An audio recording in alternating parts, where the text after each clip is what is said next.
Hai 10 anos, as Consellerías do Mar e de Medio Ambiente uniron os seus esforzos para crear un proxecto común co que obter un maior coñecemento da costa galega.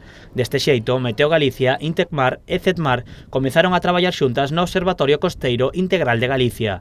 A súa información permite contribuir á xestión sustentable do medio ambiente e dos recursos mariños. E hoxe, dende Galicia, podemos presumir de ter un dos mellores observatorios costeiros que hai e poñemos con isto a disposición tanto do sector pois a posibilidade de facer unha mellor xestión dos nosos recursos, pero tamén de ter un coñecemento das predicións meteorolóxicas que lle axuden tamén na súa navegación. O observatorio está composto por 6 plataformas autonómicas fixas no mar, 43 estacións oceanográficas, un sistema radar de alta frecuencia e 70 estacións meteorolóxicas.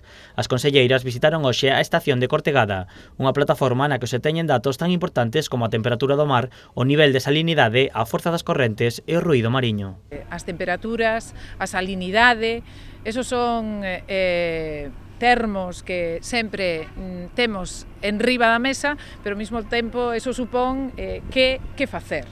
E o que facer é, pois, por un lado, un traballo continuado, son máis de 3 millóns de datos os que recibimos o ano, que xestiona Meteo Galicia.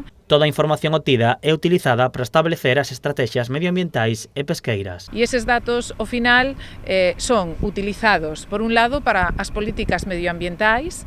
Aí temos pois as estrategias de cambio climático e enerxía 2050, as estrategias de economía circular, pero non só para ese tipo de estrategias, sino tamén para poñer en valor os recursos mariños dende o punto de vista económico, dende o punto de vista medioambiental, e así facilitar o sector do mar toda esa información precisa para tomar accións ou decisións no presente e tamén no futuro. Galicia é unha das 3 comunidades autónomas españolas que posúe un observatorio costeiro.